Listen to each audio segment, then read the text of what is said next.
Okay, good morning, everyone. I will start with the third part of my lecture on model simulations, automating, optimizing, and simplifying. And today I would like to emphasize on the simplifying part. So I would like to show you a few techniques how you can simplify relative transfer models, but it does not really necessarily have to be RTMs. It can be basically any kind of physical models that I will show a few techniques that we can simplify in order that it run faster and more efficient. But maybe first let's start to have a look towards these spectra. These are hyperspectral spectra.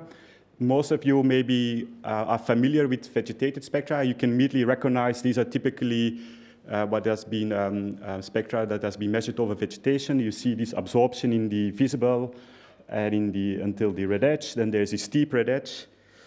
And then afterwards, there are these absorptions due to water.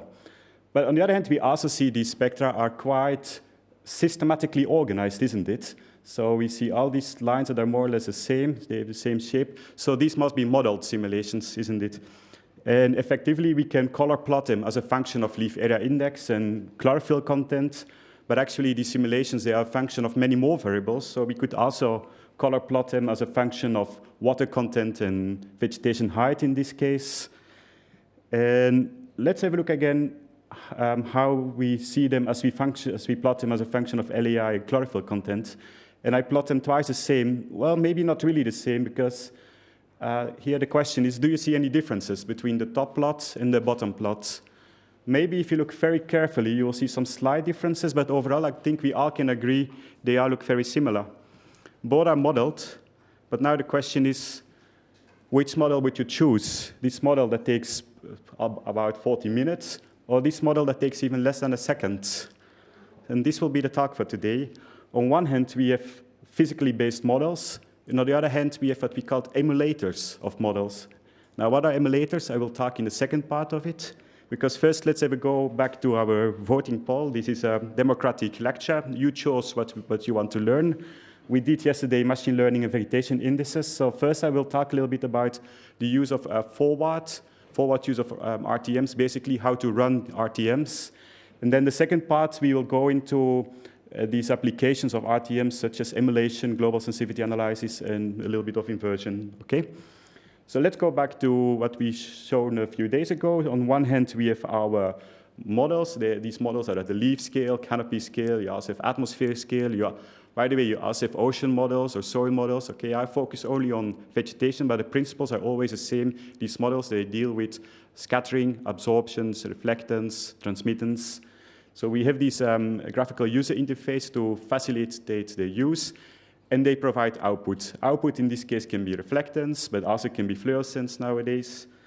And what we did in this ArtMo toolbox is to synchronize them and standardize them so that all of them, you can use them exactly in the same way, which would allow you to compare very rapidly, let's say, a forest model against a grassland model, or a needle leaf model against a broadleaf model. So how do these models look like? You have very simple models with just 4 variables. This is for the leaf models, so just with a structural variable, chlorophyll content, dry matter, water thickness. Prospect 5 has also brown pigments and carotenoids included. Some models are specialized for the difference between the upper part and the bottom part of a leaf. So, take that the bottom part is typically more spongy than the upper part. So take this variation into account. And also other models is specialized for needle leaves. Okay, so they have a few different variables, but at the end, all of them, these are leaf optical properties, so always chlorophyll content, water content, dry matter are also always in there. And then depending on the shape of the leaf, some more or less variables are included.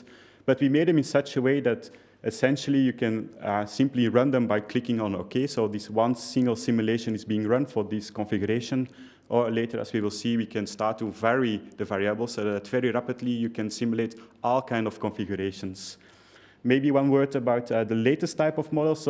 So far, these models are what we call leaf optical models. So the variation in reflectance or transmittance are due to leaf optical properties, so because of the absorbance of specific pigments such as chlorophyll content, anthocyanins, dry matter, and so on.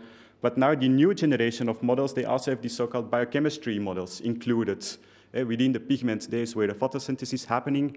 So there are these photosynthesis models being put into it that also it produces fluorescence, but even GPP can be calculated now thanks to these leaf biochemistry models. The only thing, it's a bit more complicated because biochemistry is a function of the amount of light, so also meteorological variables, most importantly, the amount of incoming radiation, are additional variables. So we get more out, but also we need to have more information how to run these models properly. So this is so far for at the leaf scale, and similarly, exactly the same approach we have applied for the Canopy scale. So we have the most simple model with only 6 variables for homogeneous areas, so the scale model. This is used for grasslands, agricultural fields, and so on that can be considered as just homogeneous, and structure does not really matter. So here the only structural variable is the amount of leaves within this space, and that is driven by leaf area index and also how the leaves are oriented, so leaf angle distribution, just 2 structural variables. More advanced models are that they take the shape of the vegetation into account, but in a very simplistic way, as ellipsoids, cones, and circles. So there are a few more variables about the size of these geometric envelopes. And then finally, we also have a ray tracing model, so where you can really configure a whole forest, so you can playing with this height of the trees or so. But you can imagine these kind of models, they take much longer time to run. So for practical applications, we prefer to use these type of models. Finally, maybe the most advanced model nowadays, which is also used in these dynamic vegetation models, because it has this link towards vegetation, the biochemistry, and eventually carbon assimilation and GPP, which is the scope model. So again, it takes these climate variables into account, land surface parameters. It has this leaf biochemistry model, so that does the fluorescence and eventually gives information about carbon uptake. That is being put, you calculate the relative transfer fluxes, so the amount of incident radiation, and what as output you have reflectance, fluorescence, and heat. So within that is being put within the canopy, so you have the scattering effects also taken into account. And this is actually an energy budget model, so also wind and evapotranspiration, and all these things can also be calculated. So it's very complete. It's not only for optical purposes, but also for energy balance calculation. So eventually this is a model that is being coupled with satellite data nowadays for finally to come up into a data simulation scheme for deriving all types of products. Later on, I would like to give a demonstration that you can see actually what are the input variables, what is the output, and how easy it is to use these kind of models. Oh, so here is the graphical user interface of the scope model. So it consists of 6 major submodels, basically. So the weather conditions on one hand, incoming shortwave radiation, I believe, is the most important one, but also it gives, you need to put in information of the temperature, CO2 concentration in the air, O2 concentration, air pressure, and so on. The leaf parameters are exactly the same as the leaf optical models. So again, chlorophyll content, water content, structure are the most important variables. Then there are all these biochemistry models, and depending on the author, you can choose a few different types of biochemistry models, but basically they always need this carboxylation capacity, so which is the capacity of the plants to photosynthesize, to convert carbon into material. So this is then the biochemistry part. There is also a simple soil model included. So basically, you put in different soil profiles, and you can play with this amount of soil moisture. So more soil moisture, the darker the soil looks like. It's just a function of that. And then finally, the canopy model, which is the sail model. So again, most important, leaf area index, the leaf angle distribution, also vegetation height is possible. And then the geometry, so where is the sun located, where is the satellite located, so to do the calculations from sun, interaction with the vegetation towards a sensor.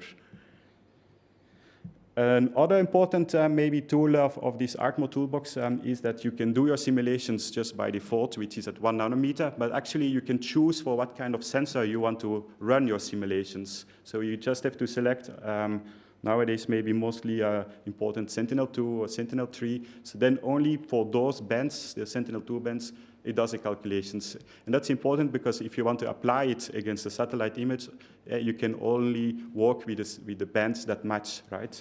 So we have by default about 10 different satellite sensors included, but you can essentially load or configure your own sensor, maybe from your own airborne imager, simply by well, configuring it or loading an NV header file.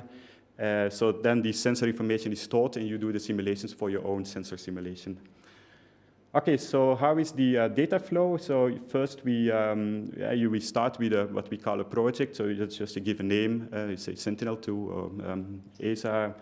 Then you start configuring your models, maybe only a leaf model, maybe you want to combine the leaf model with a Canopy model. You can choose any leaf model that can be combined with any Canopy model. Afterwards, so far then you just configure the inputs, but so far nothing is being run.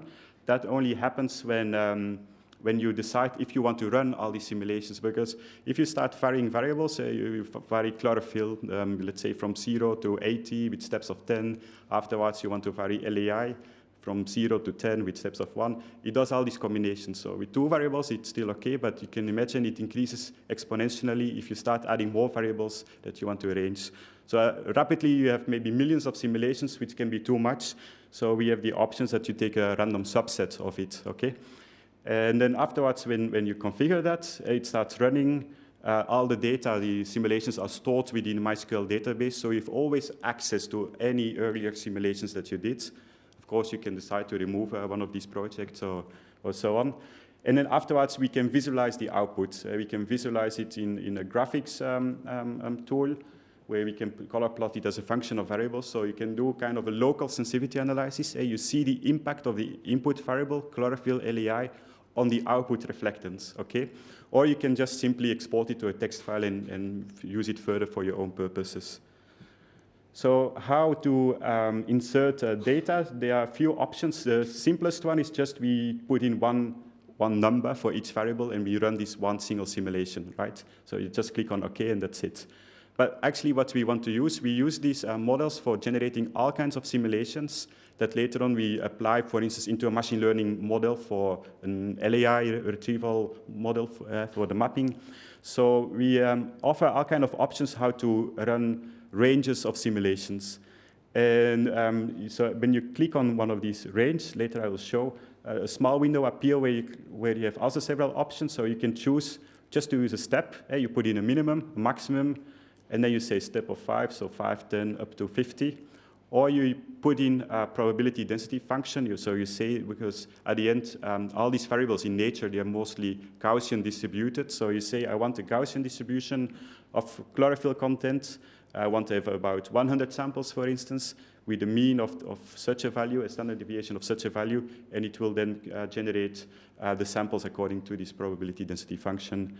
Or finally, you can also just give in your own range of values, so maybe what you want to measure exactly, or estimate it in the field. And then finally, also maybe you measured in the field a whole range of variables. You have that in a text file. You can load that text file, and it will do then exactly those simulations for what you have measured in the field. Okay. So this is at the leaf scale. At leaf scale, we do not need any additional spectral information. But when we move towards a canopy, we also need spectral information of the soil. The canopy, so the leaves comes from the leaf model, what we just have been configured, but we also add some canopy reflectance, one or multiple, so it also becomes a variable that it ranges over all these different soil types.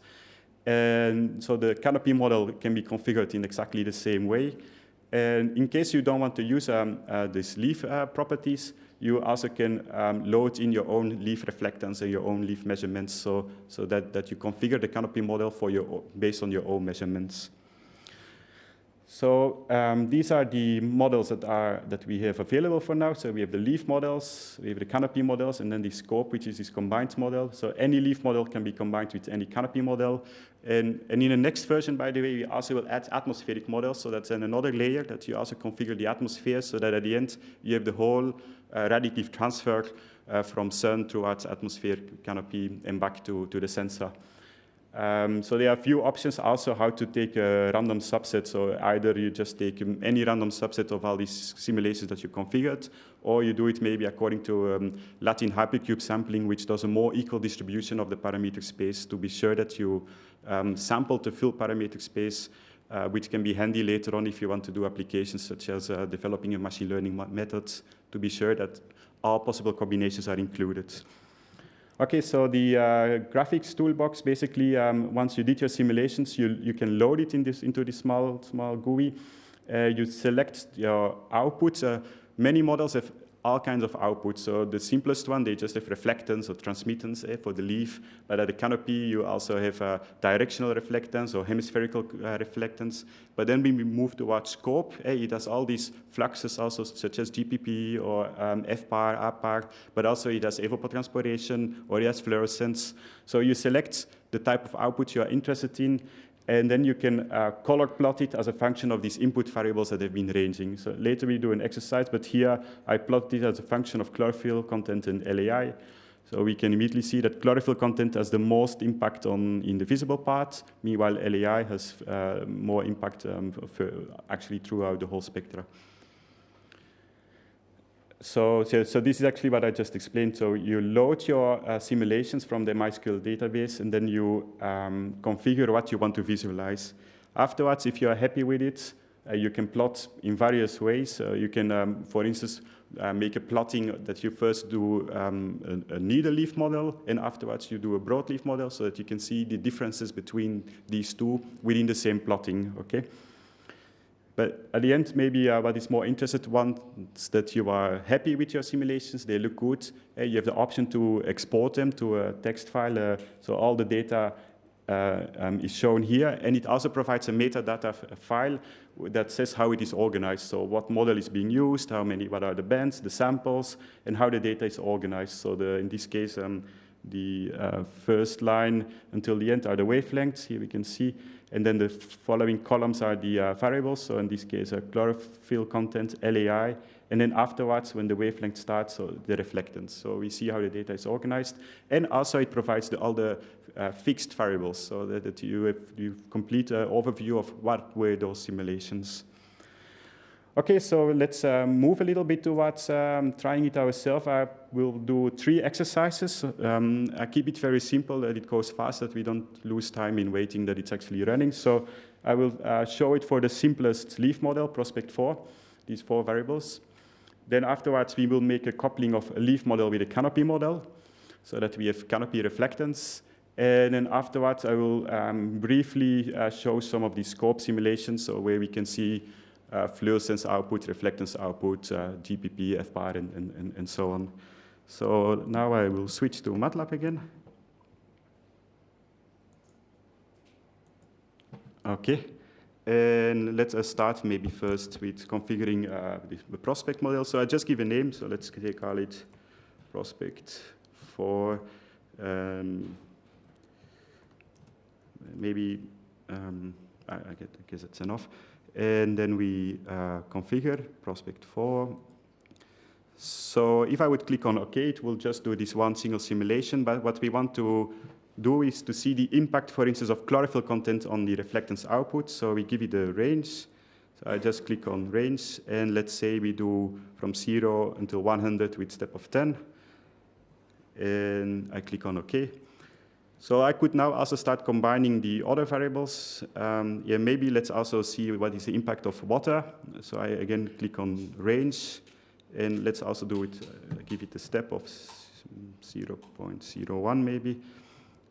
So we have these 2 variables ranging, and we click on OK. And so far nothing happens because we just configured it, but now if we move towards forward, we can see prospect 4 got activated, so we know this one is configured.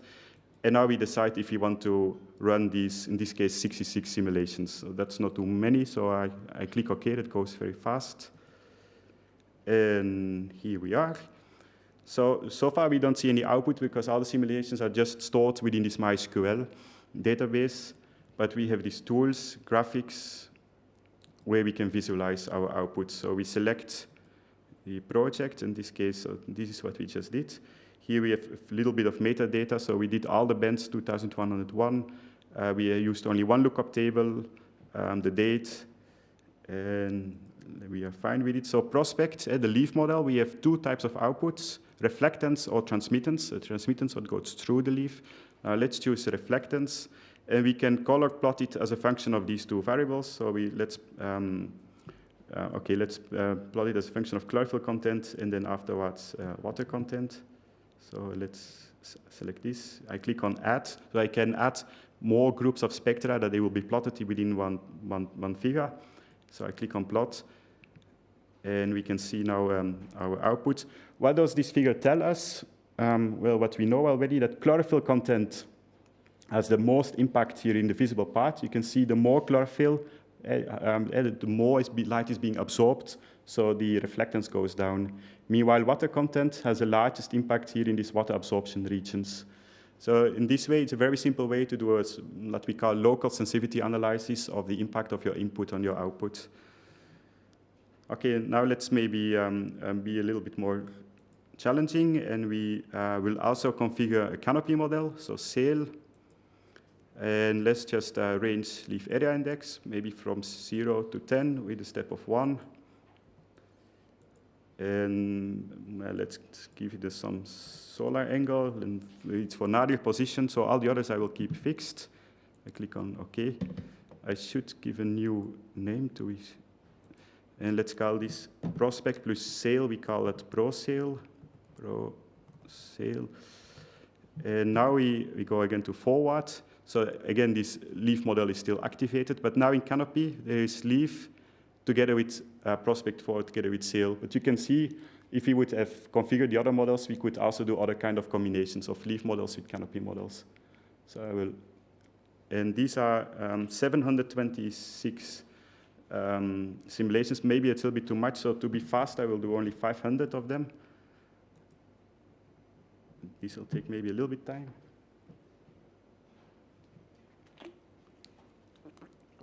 These models go quite fast, actually, and most of the time is lost in storing it in with the MySQL and organizing it all nicely. But here we are. So let's have a look to the output. And now we can plot. So we go to graphics, and we select our project that we just generated. We can see now there are two models involved. By the way, I also can have a look towards the metadata. So what are the fixed variables of it and what are the ranged variables. So I'm happy with this, and let's plot. So also now in plot options, since we did both prospect simulations as well as sail simulations, so I can choose, do I visualize only the leaf model or the Canopy model? Now let's have a look to the Canopy model. So that's what the sensor would observe. Canopy, so, and here we have the option directional reflectance, so towards a sensor, or hemispherical, and that's when there are clouds and the light is scattered in all directions. It's called hemispherical reflectance. So directional reflectance, and let's plot it as a function of chlorophyll content and LAI. So again, I click on Add, and I click on Plot. We can have a look at it.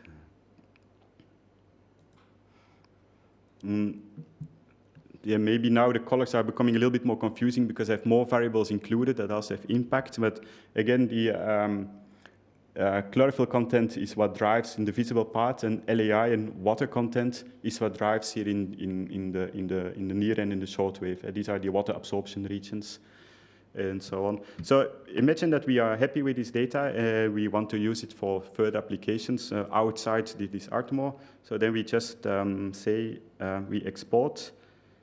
And we select an output place, maybe in the deskboard. And then afterwards, two files are being created, so the data and then also the metadata. So they should be here. Yes, here they are. So this is the data. And we can see, so here are the wavelengths.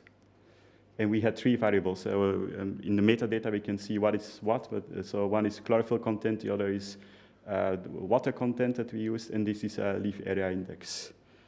So maybe I will just quickly open also the metadata, just to be sure.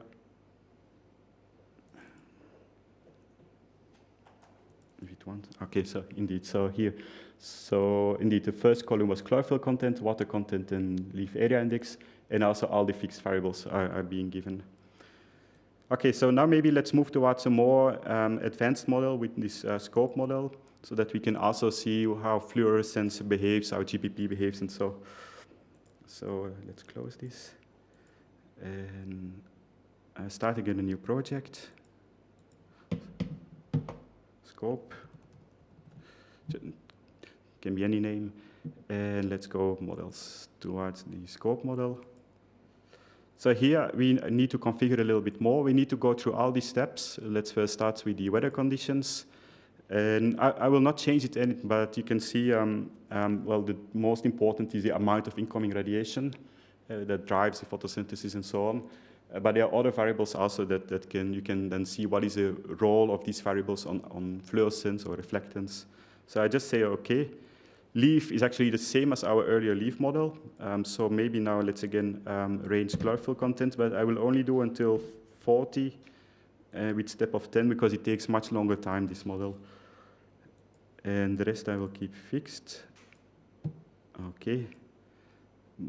Biochemistry. The most important variable is this maximum carboxylation capacity, which gives information about the capacity of the photosynthesis to convert light into carbon assimilation. But I will also keep it fixed for now. Soil parameters, we just take one soil spectrum. Canopy parameters, maybe let's just also vary LAI and not do it too high to be a bit fast. So from 0 to 4. And then finally, where is the sensor, where is the sun? And we can click on OK. So it has been configured. We go to forward, scope got activated. These are 25 simulations, should be fine.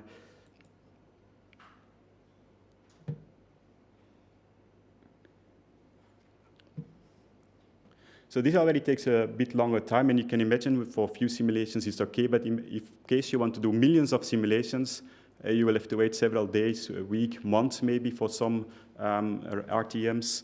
And that's why in the second part I want to focus on methods how to speed up this whole process.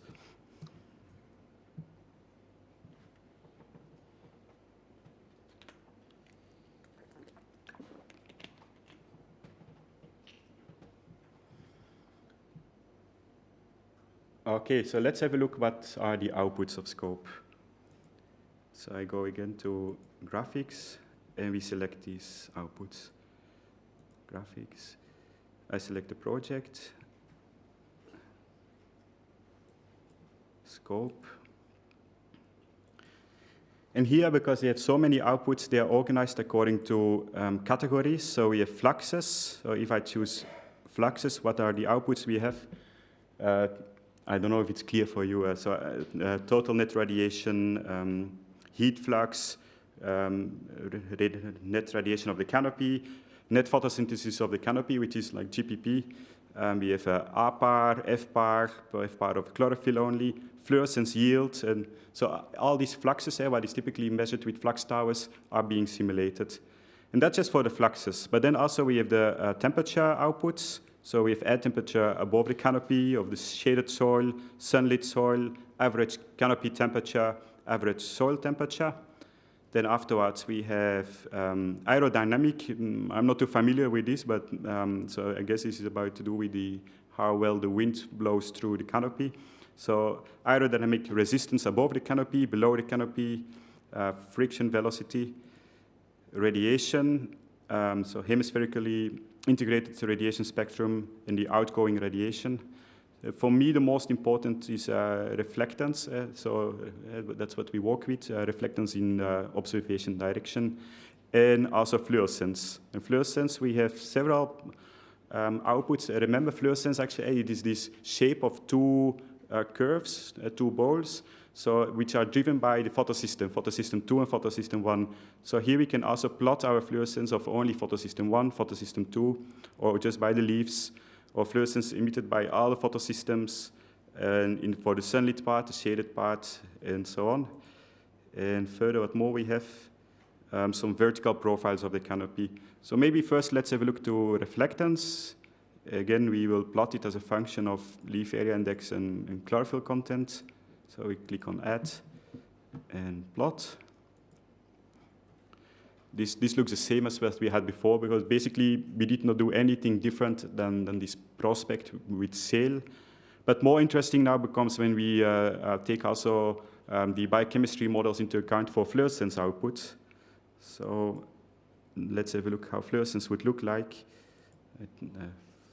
Fluorescence, and let's plot the total fluorescence, I guess. So I guess it's the first one. So I click on Add and Plot. And here we can see a few fluorescence profiles. By the way, we see a large variation of fluorescence as a function of LEI and chlorophyll content. Now, this is an important message that when we try to relate fluorescence to our GPP, it's not just GPP what drives fluorescence. There are many more variables that drive fluorescence. Here we can see that LEI and chlorophyll, so structure and pigments, are actually very important drivers of fluorescence. So the link with fluorescence to our GPP is not so straightforward. Now let's also have a look towards these fluxes maybe. So let's see how would fluxes, sorry, it was this one. Sorry, okay. The net photosynthesis of the canopy, so which is like GPP.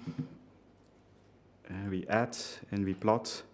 So fluxes are no longer spectra, but are just single observations or simulations. So we can see that, well, maybe this is a little bit complicated figure, as there are negative values also even, surprisingly.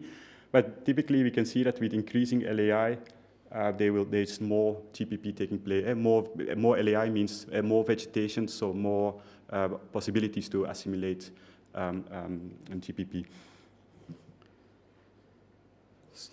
So later on, maybe you can try yourself and you can see what has more within this box. FPAR is also a very important variable, and then all these temperature maybe you're interested in. So with this, I would like to continue with the presentation.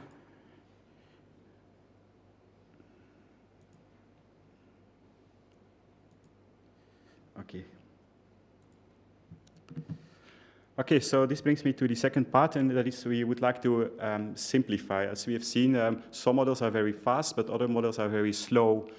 And imagine that we want to do thousands of simulations. We need to find ways how to speed up so that it stays within reasonable time. There are two ways how you can simplify. First one is that maybe you want to get rid of the variables that are not of importance for your application. And the second one is this emulation part. First, let's start with this searching for what are the relevant variables of your model for your specific output. And this is done by means of sensitivity analysis. So sensitivity analysis, they evaluate the relative importance of each input parameter to model output, okay? And in this way, you can identify the most influential parameters in determining the variability of the model outputs. And model outputs, it can be reflectance, fluorescence, or whatever. And there are two ways of sensitivity analysis. On one hand, we have the local sensitivity analysis, and basically that was just these graphics I was just showing. You vary a few variables, LEI, chlorophyll only, and you see what is that impact on the reflectance output, okay? But the problem with that is that when you vary only a few of them, you do not really know what is the impact of all the other variables. So basically, you stay locally constrained, and you don't know how the model is behaving in other situations. So that's why maybe a more robust method is a global sensitivity analysis. And there what you do, you start to vary all the variables. And in this way, it calculates all the variance. And then basically what it does is it takes the relative variance of one single input variable compared to the total variance. So in this way, you see what is the impact of the input as compared to all possible combinations, okay? So with global sensitivity analysis, we can immediately see what are the driving variables and what are the variables that does not have impact, so we can just keep that fixed to the default value. So in this way, we can simplify our model that we know for sure these are the variables we use, and those are the variables we keep fixed, and there is no problem at all. Global sensitivity analyses are typically calculated by means of a variance-based method. So it calculates the variance, the total variance, and then the relative variance of each input variable. And so-called sensitivity indices are being calculated. We can think of the first order index, and that so calculates the variance compared to the total variance, where there's no interaction taking place, because often variables, they co-vary, and when you start changing one variable, it may have impact on the other variable. In case you want to take this co-varying into account, you also can calculate the total sensitivity index. So it takes into account the coupling terms of all the other input variables. This is what we will play with now. Now the problem is that it is quite complicated to calculate. It needs many, many simulations, and this is what I was telling the first day. So you often see papers and you think this is really cool, but how to apply it? Because there did not exist any toolbox. So that's why we felt there was a need to develop these kind of apps or small tools that people can very rapidly use it within user-friendly graphical user interfaces. There are also some issues with how you sample the data or so. But at the end, we felt like we put it all together in the toolbox so that the user can play themselves with the options to see how the global sensitivity analysis would work best for your own data. So it became also a tool of our toolbox. Basically consists of two parts, the configuration parts, and then the visualization of the output. So this is how you configure it. So basically you load in your model. So for instance, prospect, what we saw with SAIL, the leaf and the canopy model. You choose the variables you want to include. You choose the ranges of the variable. You choose the sampling distribution, how many samples you want to use per variable. Typically, you need many simulations to calculate more accurately these variances. And that's why it's so slow, because per variable, you need to do maybe 1,000 simulations. So if you have 10 variables, it does then 10,000 simulations, plus you need to do a few thousand more for these interactions. So essentially, this is a very powerful method, but it's also very slow. And then finally, you choose what kind of output you are interested in, the reflectance, the transmittance. And it gives this kind of graphs. So it tells the relative contribution of the input variables over the total variance. So we can immediately see that chlorophyll content is very sensitive in the visible part until the red edge. But it's no longer sensitive in the near-infrared and the sphere part. So imagine that you want to develop an index in this kind of region, or you only have data in the sphere. There's no need then to vary the chlorophyll content, because it has no impact at all on that region. So you can see, based on these graphs, what are the driving variables for your specific spectral region.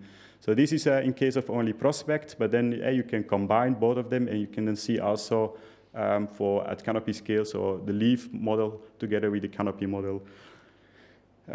So you can run it for reflectance, transmittance, what goes through the leaf. For prospect 4, the simplest one, so it's chlorophyll content, dry matter, water content, here with the water absorption regions, and then the structural variable.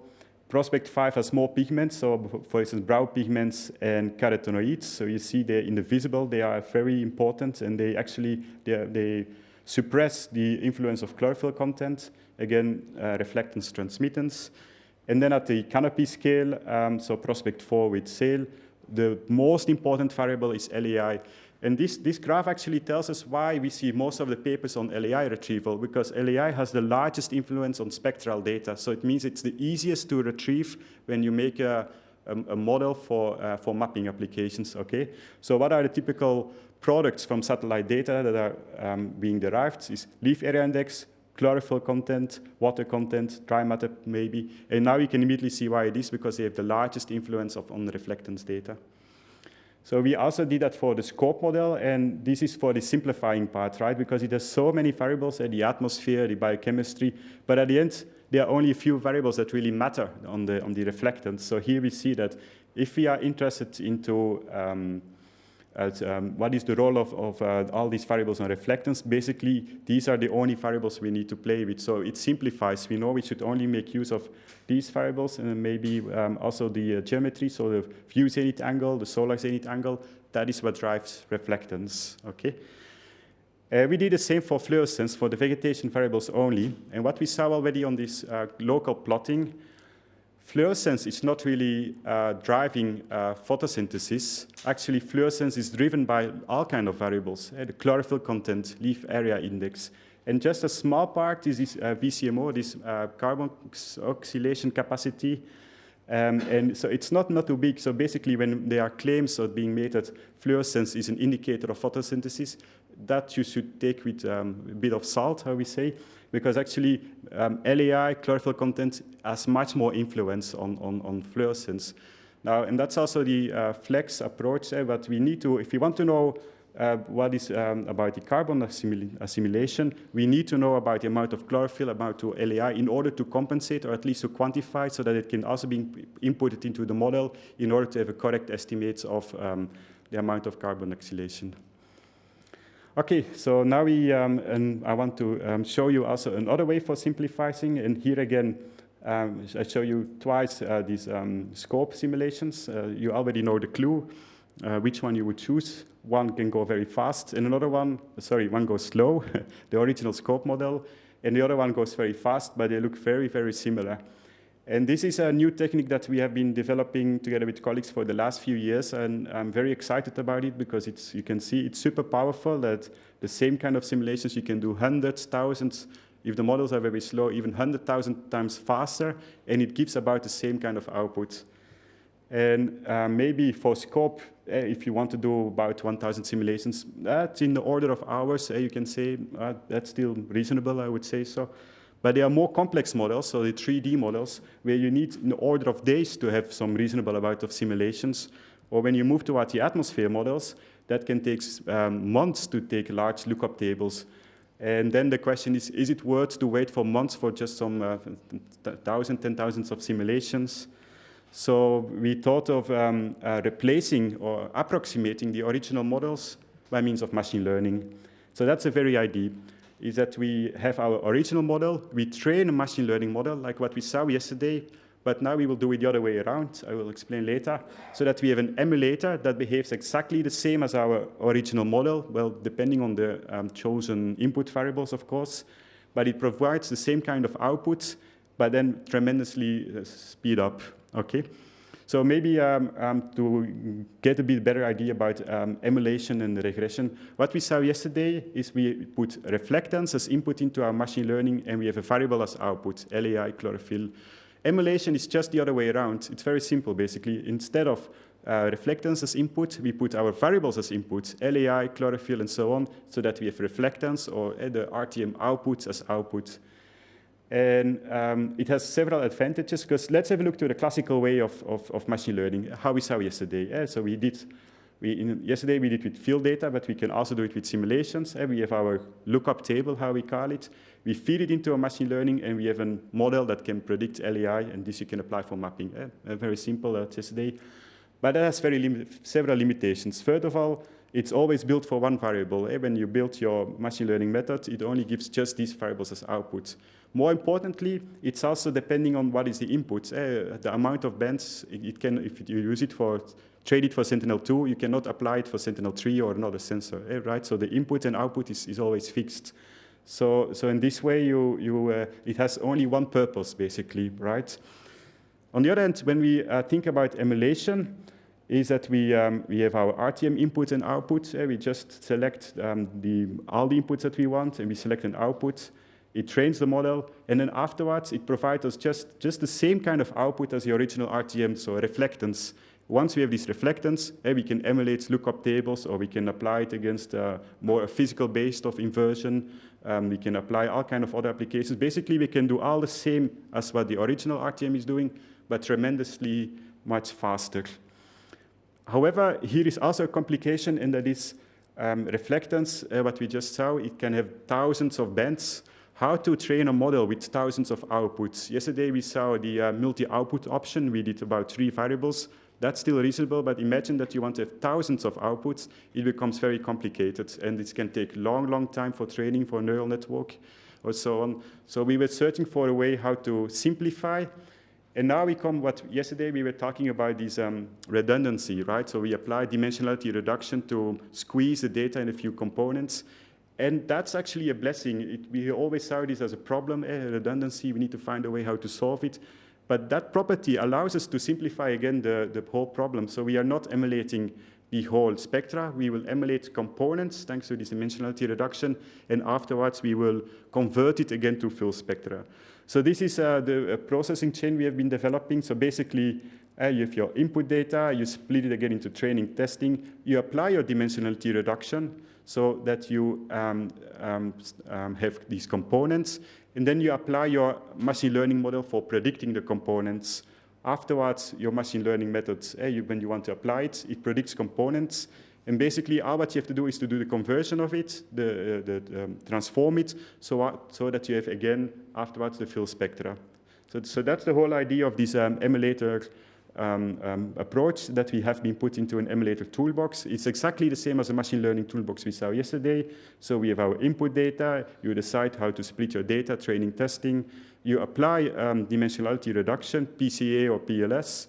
You choose what kind of machine learning method you're interested in. So it does a prediction of the components, and afterwards it does a reconstruction of the full spectrum. You validate it against the validation part of your data, and you have your emulator. Now, how to make sure that our machine learning method behaves exactly the same as the original methods? That's a tricky thing, because as we've seen with data-driven methods, it all depends about the quality of the input data, right? So in order to be sure that it behaves exactly the same in all possible combinations, it's very important that we do the sampling of our input data in a way that all the parameter space, all the variables are properly sampled. And this is typically done by a Latin hypercube space sampling. Basically, when you divide your data, your parameter space into grids, and you make sure that each row or each column is sampled one time. This is just for 2D, but you can imagine for all the variables. In this way, you have kind of uniform random sampling space, sampling of the complete parameter space. We developed a toolbox. It looks exactly the same as the machine learning toolbox from yesterday, so you can be easily familiar with it. And today I have no time to explain, but later on, maybe in the afternoon or in the evening, I can show you for those who are interested. But so, as I said, it raises various questions. What is the role of the machine learning algorithm? What is the role of the dimensionality reduction methods? How much data is needed for training these emulators? And also, it depends about the data type. You can imagine this fluorescence, very smooth. That's very easy to emulate because the spectra is so simple to be. On the other hand, if you work with atmospheric data, which is very spiky and irregular, there you need much more training data so that it behaves properly with all these atmospheric absorption regions. We published some papers about it, but now I would like to show some applications of the emulator. I think that's more interesting. So first, maybe let's start with generation of scenes, so synthetic scenes that look the same as original satellite images. And you could do that. First, you could configure your input maps, chlorophyll, LAI, and then you could run your original RTM, SAIL. It takes some time. Now, when we do it with scope, because maybe we want to simulate fluorescence outputs, it can take a long time. Now, if you have this replaced by an emulator, you can imagine it goes super fast. So this emulator allows us to very rapidly generate synthetic scenes. Now, let's go back to this global sensitivity analysis we talked just a minute ago. As I had told, it takes many, many simulations, and for simple models it goes fast, but it can go very slow with advanced methods. Now, what if we replace the original model with the emulator? So we can see we get exactly the same kind of results. So this is the original prospect one, and here we have emulator for different machine learning algorithms, kernel-rich regression, neural networks, Gaussian processes, and we can see they look very similar. Now, Prospect is a fast model, so the gain in speed doesn't matter too much here. And in this case, I would always use the original model because we're just talking in order of minutes. But when the models become more complex in ProSail, we start to have some more gain in the speed up. So here we see again the original model and then the emulated version of the original model. They look almost or completely the same. And so this brought us to start using also emulating atmospheric models, which are very slow, in order to do sensitivity analysis over radiance, which is the coupling of ProSail with an atmospheric model, 6S in this case. So we have some input simulations for ProSail, then also for 6S. You couple them so that you have a top of atmosphere radiance. This is our input that we put into the emulator. And then afterwards, you can do global sensitivity analysis just in a few seconds. And now we no longer only see the influence of the leaf, the canopy variables, but also the atmosphere variables. So we can see that aerosols has the most impact in the visible until the near. And then the water is very important in the water absorption region. So this result seems to make sense. Maybe for those that do field work, also emulation can be interesting. Hey, you remember this from yesterday? So we have our file. But imagine that we did field measurements and it appeared that we need some more measurements, or we forgot a few, or we always want some more. So why don't we just emulate field measurements, right? And we can apply exactly the same approach. So we put it into the emulator and we generate output that looks exactly the same as field measurements. And for some people like me that are a bit lazy to go into the field, this can be very handy, because you can emulate thousands and thousands of simulations of field measurements in the order of seconds. And they are just as irregular as the original data. Of course, the quality depends on the original data. It's not that we will invent something completely new, no? But imagine that you want to have a few more field spectra that look the same as your original data. You just can sit on your laptop and emulate the amount that you want to have, okay? And finally, maybe inversion, and this is, I think, the most important, because RTMs are being used for inversion against the original satellite data, and when they are advanced, it goes very slow. So the normal way of inversion is that it applies a spectral fitting for each pixel. You try to compare it against an RTM. You do all these simulations until you find the perfect match, and this is done by means of a minimization function. And finally, when it has a perfect match for that pixel, it takes the chlorophyll, the LAI, and so on. But when the RTM is very slow, you can imagine this can take hours or days or so on. So the idea is we just replace it by an emulator, and then it becomes very interesting, right? So then you can do this numerical inversion, which tremendously speed up, and you can finally make maps within decent time. So we did that for high plant data. So this is hyperspectral airborne data. And we use an emulator of DART model, so this 3D model, and also for agriculture, that was for forests, and for agriculture purpose for emulation of the scope model. And we get then maps of all the input variables, canopy cover, in this case, leaf chlorophyll content, LAI, and these are then the residuals to see where it works well, where it works poorly. So the same for agriculture. So since we use scope, we can then use as input all these scope fluxes, so we can immediately get maps of APAR or GPP or FPAR or so on, and we can generate these kind of maps. But I can be criticized that, okay, emulate is a nice idea, but what about the accuracy? Because it can be that you lose a little bit in accuracy, especially in extreme cases where it has not been really well trained. So maybe to close, we compared the inversion against the original model, and then the emulator version of the original model, and you can see that they are very, very similar. So with this, I would like to close the talk for today, and I want to emphasize emulation. Why, by the way, why emulation? Because it does not have to be just these leaf and canopy RTMs, but it can be any physical model. So if you are working with dynamic vegetation models or atmosphere models, we can also emulate that, as long as the model is deterministic, that the same input provides always the same output, and all these kind of models we can emulate. So the big advantage is that we can produce it with sufficient accuracy, but we have a tremendous gain in speed, which will allow us to fast rendering of, well, in our case, optical data, but again, it can be any data. And then once you have an emulator, you can do all kinds of applications, such as this global sensitivity analysis, or even inversion against an image to do mapping applications. And yeah, this is the end for me also for today. I hope you enjoyed it. If you have any questions, go ahead.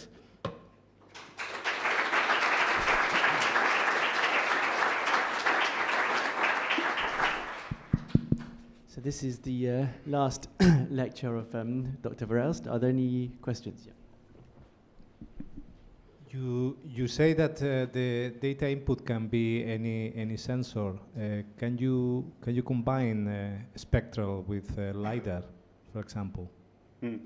Yeah, maybe so. The RTMs can be any sensor as long as it's within the range of the RTMs. Maybe I forgot to mention. So the RTMs, they typically operate between 400 and 2,500 nanometer. So the leaf model, the canopy model.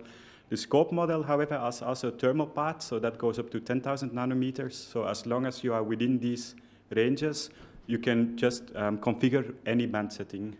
So you could, if you want to do two sensors together, yeah, you can, as long as you are within 400 and 10,000 nanometer, it's no problem.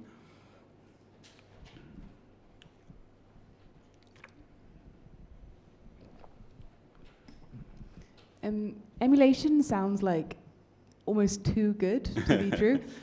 Are there any disadvantages of it that you've come across, apart from the fact that you can lose accuracy if you don't train it correctly?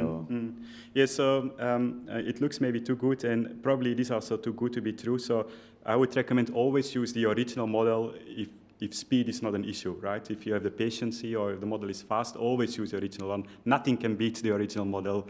But if speed becomes an issue or you want to do quickly test something, then emulation can become very attractive. What is the most important in the accuracy or the performance of the emulator are a few things. Maybe to start with the machine learning. Nowadays, tremendous progress being made with machine learning. So this Gaussian process is quite new, it's very powerful. And I'm sure now these deep learning models are even more accurate. Then also the size of your input data. So typically, they say 500 samples is enough, but I would rather go for 1,000 or 2,000 samples. And so to make sure that the parameter space is properly sampled. And then also, since we apply this dimensionality reduction, the amount of components of the PCA, so more components, also more accurate. But all these things, if you add more samples or more components, it makes the model a bit more complex, so it slows down the performance of the model a little bit. Same as the machine learning models, Gaussian process is more accurate, but it's a bit slower than a neural network, for instance.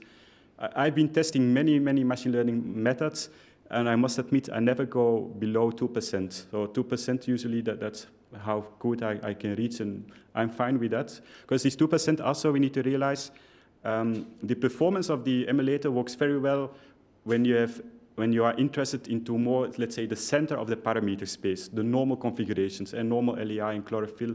But if you want to move towards more extreme cases, imagine the extremely high LEI with extremely low chlorophyll. This you will never see in nature, right? They are kind of related.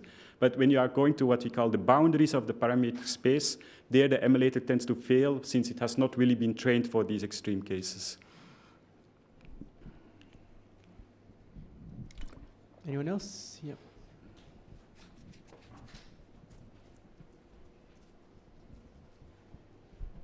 Thank you very much. Do these emulators, I suppose it depends on the method you use for machine learning, but do these emulators provide uncertainty information so that you can somehow assess from a prediction that the emulator has failed in the prediction, or that you can somehow quantify whether or not the emulator failed? Yeah, that's a good point. So it's the same as with the machine learning of yesterday. We always we take part for the training and part for the validation, and then we validate it, and that's how we can come up to 2% or 3 or 5 maybe. So that already tells us something. But of course, then once you apply the emulator, you don't know about its actual performance. We did some tests that we run the emulator and we ran the original RTM and we compared, and they look very similar. But still, ideally, you want to have an emulation with uncertainties on top of it, right? So, and here we go again to when we use this Bayesian machine learning, so these Gaussian processes that also provide uncertainty along your spectra. But I've been checking that several times, and these uncertainties are so small that you hardly see it. So the order of uncertainty here is super small.